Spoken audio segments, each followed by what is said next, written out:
Episode 7. The Mayakovsky Circumstance.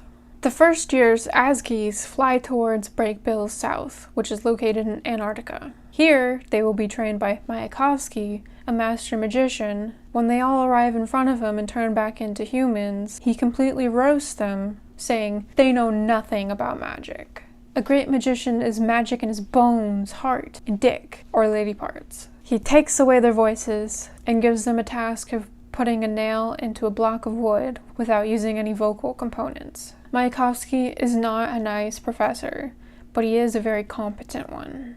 A couple of things happen while they're at Breakbills South. First, Penny and Katie make up, since Katie opens her wards and lets Penny see inside her mind to see how she's really feeling now about him. They make up, and Penny sees the truth about her relationship with Marina.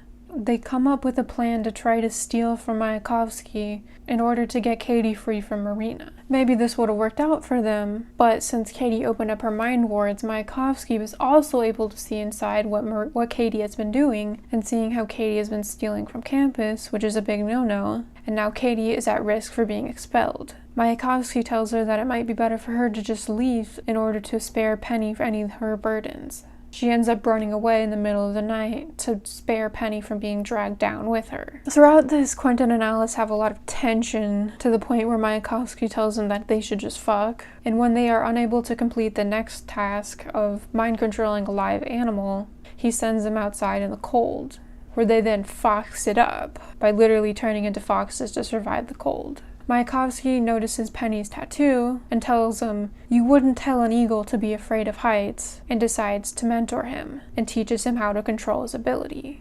Back at Breakbills, Elliot and Margot are getting ready to go to Encanto Occulto, an exclusive magician party in Ibiza. They are trying to come up with the perfect gift to give the host, as they don't want to copy what they did last year, and they come up with the idea to make magical gin. As they try to figure out how to make it by researching in the library, a man comes over and offers to help. The man, Mike, ends up being absolutely no help at all and actually starts hitting it off with Elliot, meaning that Elliot is no help either, as he is too busy making goo-goo eyes with Mike. Margot is left to complete the gin on her own, which she does, and when she goes to bottle the gin, instead of it being gin, it ends up being a djinn, D-J-I-N-N, or a genie. Since she was the one to summon the djinn, she is its master, and as so, it reads her thoughts and grants her wishes.